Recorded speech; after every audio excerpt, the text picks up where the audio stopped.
Halo teman-teman semua, kembali lagi bersama Tiara di channel Batas Naskah. Semoga teman-teman Batas Naskah sehat selalu ya.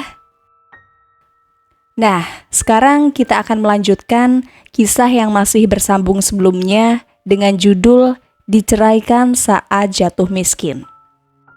Kalau teman-teman Batas Naskah belum nonton episode sebelumnya, Tiara sudah mencantumkan linknya di deskripsi video ini ya. Yuk, langsung aja simak ceritanya sampai selesai.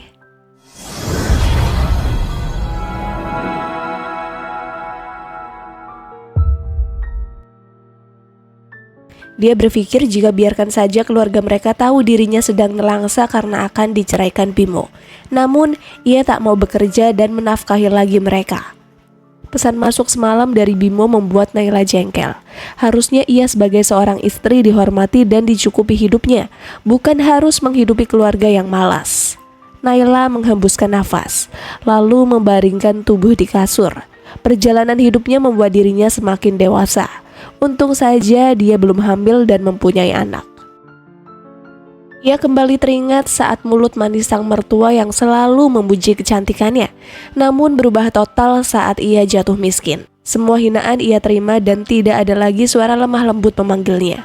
Itulah Bu Irma, mertua yang cinta dengan kekayaan menantunya saja.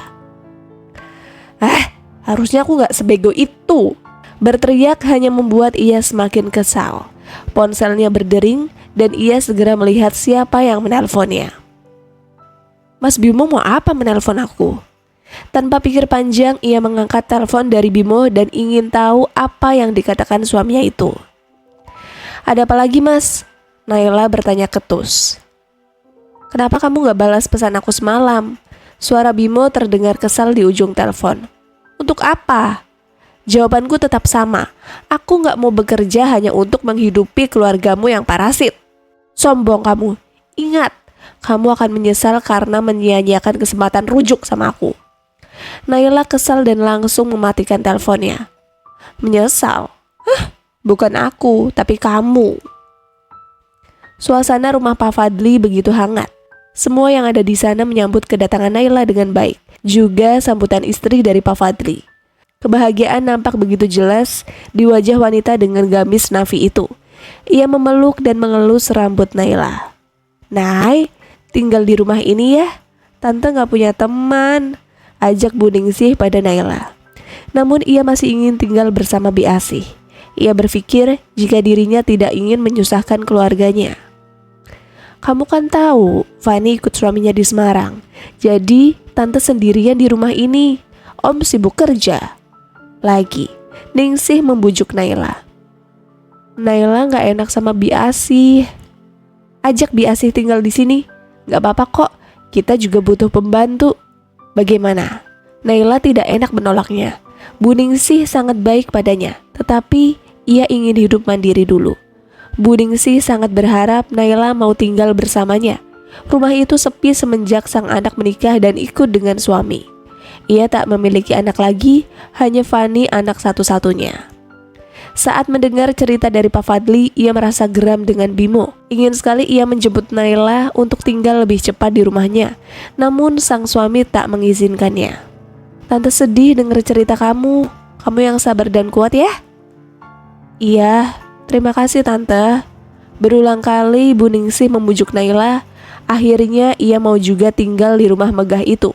Namun ia meminta agar tidak ada yang tahu saat ia kembali menjadi orang kaya. Dirinya ingin memberikan pelajaran kepada Bimo dan keluarganya. Sengaja ia memasang foto sedang berada di kebun rumah Pak Fadli dan meminta untuk difotokan. Lalu dengan sengaja ia mengupload foto dengan tulisan yang akan membuat Bimo dan keluarganya kesal. @rumah majikan baru. Semoga berkah walau hanya menjadi pembantu. Halaman Facebook dan inbox berdatangan masuk. Mereka turut sedih dengan apa yang menimpa Naila hingga menjadikan ia seorang pembantu. Saat Naila jatuh miskin pun, banyak teman yang menjauh dan pura-pura tidak kenal dengan dirinya. Dari sanalah ia tahu mana teman dan mana yang hanya memanfaatkannya. Naila tersenyum puas saat emotion tertawa dari Agni muncul. Pasti Agni meremehkan aku. Biar saja dia mengadu pada adiknya.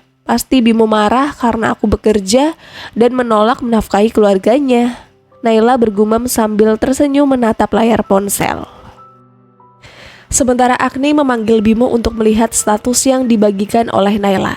Pria itu geram saat melihat Naila tersenyum tanpa beban. Dia jadi pembantu? Tanya Bu Irma. Iya mah, lihat tuh, bangga banget. Agni menunjukkan foto Naila. Bimo semakin emosi mengingat ucapan penolakan Naila, apalagi saat ia meminta rujuk dan sang istri menolak keras. Bangga banget jadi pembantu. Biarin aja, Mbak. Bu Irma tertawa saat melihat foto Naila. Tidak menyangka menantu kayanya kini menjadi seorang pembantu. Ia tidak peduli bagaimana baiknya Naila padanya. Untuk saat ini, ia kembali fokus menjodohkan Bimo dengan Marina. Bim, jangan lupa nanti malam bertemu dengan Marina di kafe biru. Iya mah, duh kenapa di kafe sih? Kan mahal biaya makannya nanti. Bimo mengeluh kesal karena uang yang dimilikinya sudah menipis. Duh Bim, pengorbanan sedikit saja. Nanti kalau kamu sudah menikah dengan Marina, kita bakal kuras kekayaannya sama kayak dulu saat kamu sama Naila, ucap Bu Irma. Bimo hanya menatap sang ibu, lalu masuk ke kamar untuk beristirahat sebentar. Ia kembali menatap ponselnya, mengingat saat menelpon Naila dan begitu saja dimatikan olehnya. Kehidupannya begitu nikmat dan harta berlimpah, namun sayangnya semua hanya kenangan. Menduda kini akan segera menjadi status barunya, walau ia masih berharap pada Naila. Pekerjaannya sekarang hanya bisa untuk menghidupi kebutuhan hidup mereka, namun tak bisa memenuhi kehidupan sang ibu dan kakaknya. Bimo meremas rambutnya. Pria itu melempar bantal ke tembok. Sementara itu, Agni masih penasaran dengan rumah besar majikan Naila. Ia merasa heran kenapa bisa semudah itu ia mendapatkan pekerjaan menjadi pembantu. Kenapa kamu nih? Heran saja sih mah, si Naila cepat amat dapat kerjaan. Jangan urusin dia lah, sekarang kita urus bagaimana adikmu bisa secepatnya menikah dengan Marina. Mama bosan hidup di rumah petak ini. Mana kangen salon, emang kamu enggak? Ya kangen sih, balas Agni. Kedua wanita itu saling melempar senyum. Bu Irma kembali pada masa lalu saat ia mendesak Bimo segera menikah dengan Naila. Pokoknya Mama gak mau lama-lama miskin deh. Mama kira Agni mau. Lama-lama gak ke salon, mobil mewah, AC. Aduh, kangen deh. Tapi emang Marina mau sama Bimo mah? Mau, kan dia sudah seneng. Dari Naila belum jatuh miskin. Masa mama nikahin saat itu? Kan gak mungkin. Iya sih, benar juga. Dasar orang kaya pada bucin. Agni terbahak jika mengingat kebodohan Naila yang begitu saja dengan mudah mereka manfaatkan. Mudah untuk meminta, apalagi setelah kematian kedua orang tuanya. Aksi mereka semakin menjadi. Bahkan Agni tak segan menggunakan mobil Naila untuk bergaya macam sosialita. Namun sayangnya itu tinggal kenangan, dan kini mereka sedang mencari mangsa baru. Marina senang sekali saat Bimo mengajaknya makan malam. Sebenarnya bukan Bimo yang mengajaknya, tetapi Bu Irma yang sengaja membuat janji atas nama Bimo. Bimo nampak menggigit bibir melihat menu dan harga makanan. Ia tak menyangka harga makanan di restoran itu sangat mahal. Pilih saja Bim, biar aku yang bayar, ucap Marina. Bimo terkesiap, tetapi kebetulan juga karena ia tidak mau mengeluarkan uang sebanyak itu hanya untuk makan malam dengan Marina. Lebih baik ia simpan untuk esok saat sang ibu meminta jatah makan. Serius, aku jadi gak enak loh Mar. Bimo mencoba menolak dengan ramah. Marina tak kuasa melihat Bimo tersenyum. Ia semakin terpesona dan rela melakukan apapun atau hanya keluar uang untuk makan malam itu. Serius, asal kamu mau ketemu lagi sama aku. Bimo semakin melebarkan senyum dan membuat lawan jenisnya merasakan getaran aneh yang membuat wajah Marina merona. Bimo merasa beruntung kembali dipertemukan dengan wanita bucin yang mengharapkan cintanya. Sejak lama emang Marina sangat menyukainya, namun ia masih menjadi suami Naila. Iya, pasti dong Mar. Kembali mereka melanjutkan makan malam yang sangat romantis. Ada pesan dari sang ibu dan Agni untuk membawakan mereka makanan saat Bimo pulang. Sedari awal, memang Naila sudah menolak makan di restoran besar. Namun Agam tetap memaksanya. Kini, ia harus melihat adegan yang tidak mengenakan. Walaupun Bimo tak melihatnya, tetapi jantung Naila semakin kencang saat melihat Bimo bersama wanita lain di saat gugatan perceraian saja belum diajukan. Kak Agam, kita pulang yuk. Firasat aku benar. Kan, kalau ada hal yang membuat aku kesal, kamu cemburu. Cemburu? Aku gak cemburu. Hanya saja aku belum siap, Kak. Agam menarik Naila hendak masuk. Namun Naila menarik diri. Ia benar-benar tidak mau bertemu dengan Bimo untuk saat ini dan juga tidak mau penyamarannya terbongkar. Aku gak mau ketemu dia, Kak. Kenapa? Belum waktunya dia tahu kalau aku kembali kaya. Agam menuruti apa yang diinginkan oleh Naila. Ia mengikuti wanita berbaju hitam itu keluar restoran dan masuk mobil. Kamu mau berbuat apa? Semua akan berjalan begitu saja, Kak. Dia akan menyesal. Sepanjang jalan, Naila hanya menatap jalanan ibu kota. Agam tak banyak bicara. Ia membiarkan Naila agar tetap tenang terlebih dahulu. Emosinya masih kurang baik hingga membuat dirinya menjadi sensitif. Jadinya mau kapan mengajukan gugatan cerai? Naila menoleh ke arah Agam. Ia hampir lupa dengan gugatan perceraiannya. Naila sudah menduga jika Bimo tidak mau mengurusi perceraian dengannya. Secepatnya, wajah Agam kembali berseri dan mengemudikan laju mobil dengan cepat. Ia tidak mengerti jika wanita itu sakit hati. Tangisnya lama sekali. Naila benci sebenci-bencinya pada Bimo. Dia tahu siapa Marina itu, wanita kaya yang kini menjadi incarannya. Ternyata cinta tulus Naila dibalas dengan sebuah kebusukan yang dilakukan oleh Bimo. Untuk apa dia memintaku rujuk kalau dirinya kini sibuk dengan wanita lain? Naila bergumam dalam hati. Nay, panggil Agam. Kamu mau berpura-pura miskin di hadapan mereka? Iya, aku bilang kemarin kalau aku menjadi pembantu rumah tangga. Mereka percaya. Agam tak percaya jika Naila sampai seperti itu. Demi membalas sakit hatinya, ia sampai rela berbohong menjadi wanita miskin. Percaya, Kak, aku akan berpura-pura sampai waktunya tepat. Naila menatap jalan ibu kota. Sesak di dada masih membuatnya jengkel. Melihat kelakuan Bimo sungguh membuatnya jiwanya sakit. Andai saja ia bisa menghampiri mereka, ingin sekali menyiram dengan sirup di meja itu. Nay, setelah perceraian kamu dan Bimo, apa yang akan kamu lakukan? Entahlah, Kak. Bagaimana persiapan pernikahan kamu, Kak? Agam terdiam saat mendengar pertanyaan dari Naila. Sejak bertemu kembali dengan wanita masa lalunya, ia seperti ingin berhenti melakukan persiapan pernikahannya. Namun, semua itu tidak mungkin. Agam tidak menduga jika hatinya masih memikirkan Naila, wanita yang disukainya sejak lama. Akan tetapi, ia dulu sangat tidak percaya diri karena ayah Naila adalah orang kaya dan dirinya hanya orang biasa. Kalian baik-baik saja kan? Siapa? Kak Agam dan pasangan kakak. Iya, baik. Dia masih di luar kota dan mungkin akan pulang lusa. Naila tersenyum. Tidak menyangka jika pria di sampingnya kini akan memulai pernikahan dan dirinya akan memulai hidup menjanda. Entah mengapa dada Naila terasa sesak. Ada rasa yang tidak biasa sampai membuatnya gelisah. Padahal hanya membicarakan masalah pernikahan Agam. Namun ia seperti tertusuk pisau dan membuat hatinya terluka. Kenapa, Nay? Enggak, Kak, pengen cepet sampai aja. Tiba-tiba perasaan aku enggak karuan. Mencoba menenangkan diri, tetapi ia semakin merasa galau. Saat pertama kali bertemu dengan Agam, perasaan bahagia begitu dahsyat di hati. Akan tetapi saat tahu Agam akan menikah, ia merasa kecewa. Apa aku sedang merasa sedih saat mendengar Kak Agam akan menikah? Apa rasa itu hadir kembali? Hari ini Naila sengaja datang berkunjung ke restoran yang ia pimpin. Ia datang dan memperkenalkan dirinya sebagai manajer sekaligus pemilik restoran itu.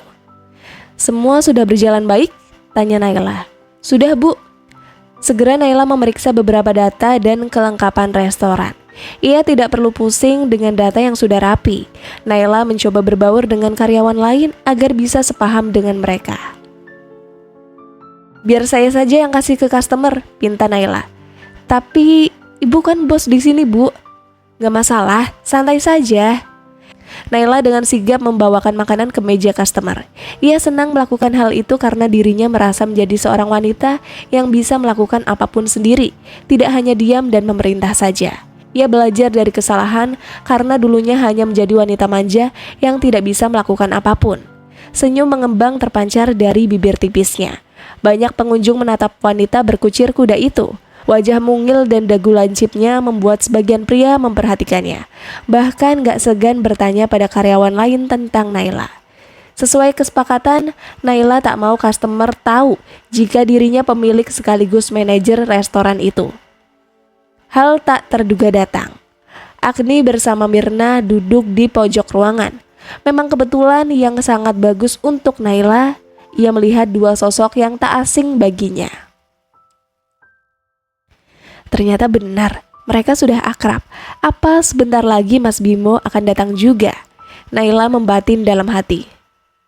Mbak, tolong dong menunya. Sengaja Naila menghampiri mereka dan ingin tahu bagaimana jika Agni melihat dirinya ada di restorannya. Loh, Naila? Agni menunjuk Naila dengan wajah bingung. Kakak iparnya tidak menyangka kalau Naila menjadi pelayan di sana.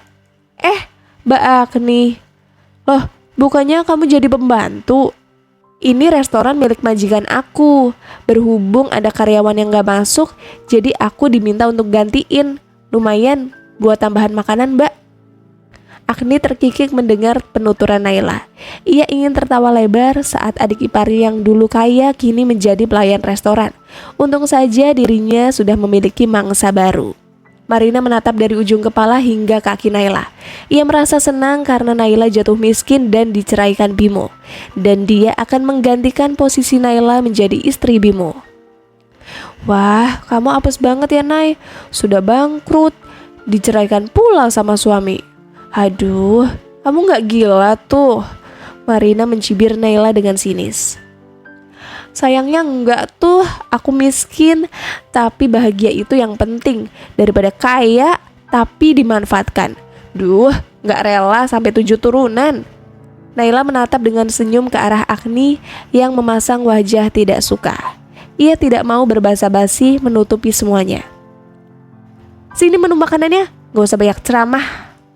Agni menarik kasar kertas menu dari tangan Naila, lalu memesan beberapa makanan agar Naila cepat pergi dan tidak banyak bicara. Gak usah didengar, ucap Agni. Iya, mungkin dia stres. Mereka tertawa melihat penderitaan Naila tanpa tahu yang ditertawakan adalah pemilik restoran itu. Ibu baik-baik saja, tanya salah satu karyawan yang sejak tadi memperhatikan Naila. Baik-baik saja. Aku kenal mereka, jadi kamu gak usah cemas ya, Lis. Naila meminta Lisa karyawannya untuk tidak mencemaskannya. Naila bersiap menghampiri meja Agni dan membawakan pesanan mereka. Namun matanya tertuju pada sosok Bimo yang baru saja datang. Ia merasa moodnya menjadi hancur. Naila berpikir untuk apa mereka mengundang Bimo. Naila menarik nafas panjang dan melangkah menghampiri mereka. Bimo melihat dengan tatapan sinis. Silakan. Wah, kebetulan ada kamu di sini, Nay. Gak susah-susah buat hubungin kamu. Perkenalkan, Marina, calon istri aku. Senyum mengembang Bimo membuat Naila muak. Namun, Naila mencoba tidak emosi. Dirinya harus bersikap tegar di depan mantan calon suaminya. Oh, baguslah. Semoga kalian langgeng ya. Sebelum itu, bisa kan selesaikan dulu status kita? Sampai detik ini, kamu belum mengajukan gugatan perceraian. Apa kamu gak punya uang untuk menggugat aku? Bimo tersentil dengan penuturan Naila. Memang benar, dirinya tidak mau mengeluarkan uang untuk biaya gugatan perceraian. Namun, tidak harus dibahas di depan Marina juga. Siapa bilang Bimo gak punya uang? Dia hanya belum ada waktu ke pengadilan. Kamu kan tahu dia sibuk. Agni mencoba membela sang adik. Iya, sibuk cari mangsa untuk dijadikan tambang emas. Diam kamu. Apa kamu mau aku panggilin manajer kamu biar kamu dipecat, hah? Ada apa ini? Tiba-tiba Agam datang dan tahu jika Naila sedang bersandiwara. Anda siapa? Tanya Agni. Saya manajer di tempat ini. Agni mengedipkan mata berulang kali melihat sosok Agam yang tampan. Wajah putih dengan menggunakan kacamata membuat pria itu sangat berkarisma. "Karyawan Anda tidak sopan sama kami," ucap Agni. "Dalam hal apa Naila nggak sopan sama kalian?" tanya Agam. Mereka terdiam, tidak mengerti harus menjawab apa karena itu murni masalah pribadi, bukan masalah yang akan menjatuhkan Naila. "Oke, ini masalah pribadi kami, Pak. Mereka saja terus menghina aku, apa aku harus diam?" Seolah-olah membela diri, Naila berpura-pura meminta belas kasih Agam. Pria itu pun tahu karena memang keluarga Bimo sering mencari masalah. "Jika masalah pribadi, tolong selesaikan di luar. Jangan membuat gaduh restoran saya." Sikap tegas Agam kembali menarik perhatian Agni. Sementara Marina terdiam karena sudah mengenal Agam yang memiliki berbagai cabang restoran di mana-mana. "Sudah, jangan diperpanjang masalah ini," ucap Marina. Mereka langsung terdiam. Marina tidak mau malu di depan Agam karena membuat keributan di restoran milik pria berdasi merah itu. Setelah itu, Agam meminta Naila kembali ke ruangannya. Sambil menggerutu, Naila mengikuti langkah Agam masuk ke ruangan. Ia menghempaskan tubuh di sofa lalu kembali mengomel masalah Bimo. Dia pikir dia hebat, mau menikah dengan wanita itu. Sementara surat gugatan cerai saja belum diurus. "Aku tahu, memang laki-laki bisa menikah lagi tanpa harus resmi bercerai dan istrinya. Tapi apa?" Agam memotong pembicaraan Naila. "Ya kesel aja, aku jatuh miskin tapi dia menceraikan aku dan kembali menikah dengan wanita kaya. Apa namanya? Ya parasit." Naila hanya terkekeh mendengar jawaban Agam. Ia puas sudah meluapkan amarahnya. Namun ia belum puas jika ia tidak melihat keluarga Bimo menderita. Agam memperhatikan Naila yang sedari tadi mengomel. Ia tidak mengerti bagaimana hatinya bisa terus tidak tenang saat melihatnya dalam kesulitan. Ia mencoba menjauhi, tetapi tetap saja tidak bisa. Pernikahannya tinggal menghitung bulan. Sang kekasih pun akan datang. Bukan masalah Naila yang sebenarnya sudah selesai karena adik dari sang ayah Naila sudah memberitahu jika semua yang dilakukan untuk kebaikan Naila. "Kamu sudah makan?" tanya Agam. "Belum, Kak. Nggak nafsu makan aku." Naila kembali memainkan ponsel miliknya. "Makan, Nay, nanti kamu sakit." "Ya sudah, nanti setelah mereka pergi, kita makan. Aku mau ke dapur dulu, Kak." Setelah pamit, Naila kembali ke dapur dan memperhatikan kinerja karyawannya, sembari melihat bagaimana mereka memasak makanan mereka secara bersih. Dunia restoran sangat baru untuknya, padahal sebelumnya ia berkecimpung dalam usaha perbutikan. Namun ia masih memikirkan ulang untuk kembali membuat butik lagi. Marina tersipu saat mendengar Bimo memperkenalkan pada Naila jika dirinya adalah calon istrinya. Ia berharap hal itu cepat terjadi dalam hidupnya. Mar, maaf yang tadi." "Yang mana?" "Aku bilang ke Naila kalau kamu calon istriku. Maaf ya." Sambil meminta maaf, Bimo kembali membuat Marina terpesona. Gak apa-apa." "Beneran juga gak apa-apa, Bim." Marina tersenyum malu. Lalu wanita itu kembali melahap makanannya. "Bener juga, gak apa-apa tuh, Bim," ucap Agni menimpali. "Apaan sih, Kak?" Marina terus memperhatikan Bimo. Ia terus menatap tak henti pria yang menurutnya sangat berkarisma itu. "Jangan dilihat terus, nanti juga halal," goda Agni semakin membuat Marina salah tingkah. Bukan gitu." Tidak tahu mengapa Bimo merasa tidak tega dengan keadaan Naila yang menjadi pelayan di restoran itu. Ia terus menatap dapur berharap Naila keluar membawakan makanan. Namun sampai makanannya habis, ia tidak melihat Naila keluar. Bimo pun terkesiap melihat penampilan Naila yang biasa. Ia malah terlihat cantik walau dengan kaos seragam dan berkucir kuda. Tidak mudah baginya, malah ia berharap semua itu mimpi dan tidak ada perceraian di antara mereka. Namun demi menghidupi dirinya, ia memilih menikah dengan Marina yang kaya. Setelah melihat tidak ada lagi Bimo dan kakaknya, Naila memberanikan diri keluar dan merapikan meja sampai karyawannya bingung. Setelah itu ia dan Agam makan siang di tempat itu. Naila menghembuskan nafas dengan kasar lalu membuangnya. Ia meminta Agam menelpon pengacara untuk mengurus perceraiannya. Naila sudah gemas melihat perlakuan Bimo. Ia pun tak mau masih menjadi istri pria itu. "Nanti aku telepon, bukannya kamu nunggu dia untuk menggugat?" "Gak jadi, aku emosi saat dia memperkenalkan calonnya." Kembali Naila menaruh sendoknya. Nafsu makannya lagi-lagi menghilang. ia hanya meminum jus jeruk saja. Padahal ia sangat lapar, tapi moodnya sudah tidak baik. Aku nggak mau pura-pura miskin lagi. Biar saja dia menyesal menceraikan aku yang ternyata masih menjadi orang kaya. Agam hanya menjadi pendengar saat Naila berucap.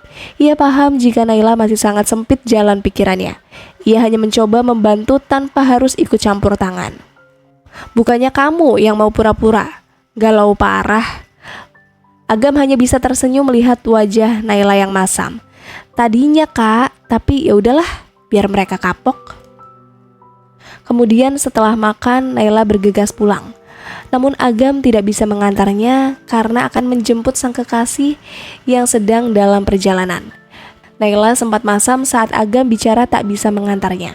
Namun ia paham jika dirinya bukan siapapun. Bu Irma sudah tidak sabar menjadikan Marina istrinya Bimo.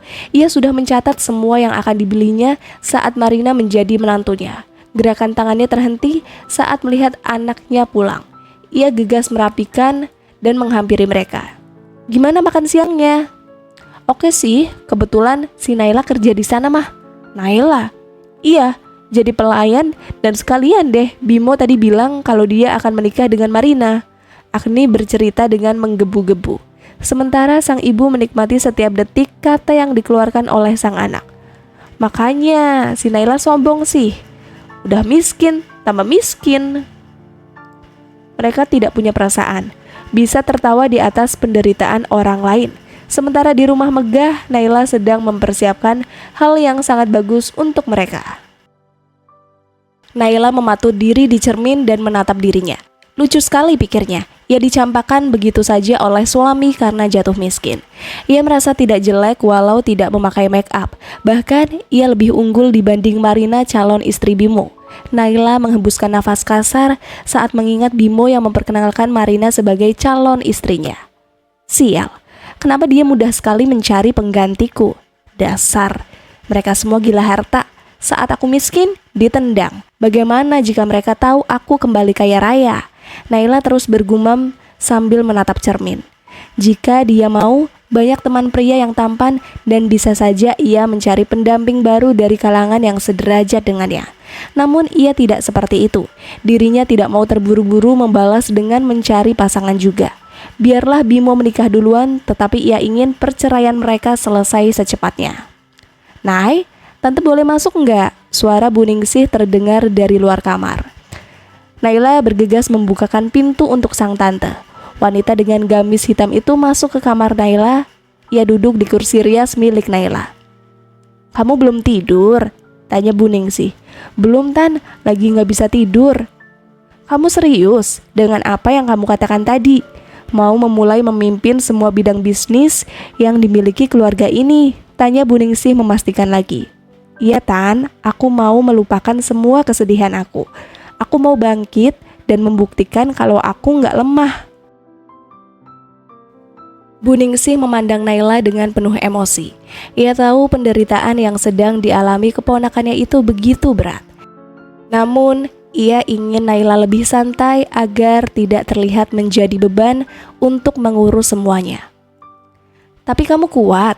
Insya Allah aku kuatan. Bu Ningsih datang ke kamar Naila hanya untuk memastikan jika keponakannya baik-baik saja. Perceraian ia dan Bimo membuat Naila terpukul karena ia dulu sangat mencintai Bimo. Kamu yang sabar ya Naila, wanita baik pasti akan menemukan pria yang baik pula. Iya Tan, aku akan dengar nasihat tante. Naila kembali menatap cermin. Ia akan membuktikan jika dirinya tidak pantas dicampakkan dan akan membuat Bimo serta keluarganya menyesal. Jadi bagaimana Bim? Kamu sudah memutuskan kapan menikahi Marina? Bu Irma sudah tidak sabar untuk menikmati kekayaan Marina. Bimo menyesap teh hangat, lalu menghisap rokoknya. Sang ibu sedikit mengomel karena asap rokok mengenai wajahnya. Bukannya menjawab, malah menyembul mama. Ngerokok di luar sih Bim. Bu Irma menggerutu kesal. Tidak ada jawaban dari Bimo. Ia malah membayangkan saat masih bersama Naila. Namun, lamunannya terhenti saat ibunya kembali memanggilnya. Bimo gak tahu, Bimo mau nyelesain perceraian dulu sama Naila mah. Baru urusan sama Marina. Bimo menjelaskan kepada sang ibu. Namun Bu Irma masih saja mengeluh kesal. Ia tidak mau berlama-lama, takut Marina sadar kalau perceraian Bimo dan Naila karena istrinya bangkrut. Jangan lama-lama, kamu gak kasihan sama Marina menunggu kepastian kamu, Bim? Bukan Marina, tapi Mama sama Mbak Agni yang gak sabar. Agni bangkit saat namanya ikut disebut oleh sang adik. Ia malah terkekeh saat Bimo tahu maksud dan tujuan mereka. Berlama-lama di rumah sempit itu membuat Agni gatel-gatel karena air keran yang masih air sumur. Kamu gak tahu sih Bim, kulit mbak yang mulus ini jadi kusem nih karena gak pernah ke salon. Agni berbicara sambil menunjuk kulitnya. Ya kalau gitu, mbak nikah aja sama orang kaya, biar hidupnya terjamin dan gak ngerepotin aku. Bersambung. Terima kasih teman-teman Batas Naskah. Mohon maaf jika Tiara ada kekurangan dalam membacakan ceritanya. Semoga teman-teman semua bisa terhibur dengan cerita yang Tiara bawakan ya. Oh iya, jika teman-teman Batas Naskah menginginkan kelanjutan dari cerita ini, jangan lupa subscribe, like, dan bisa bantu komen di bawah ini ya, agar Tiara lebih semangat untuk menghadirkan kelanjutan cerita yang lebih menarik. Sampai ketemu lagi di episode berikutnya. Sekian dan terima kasih.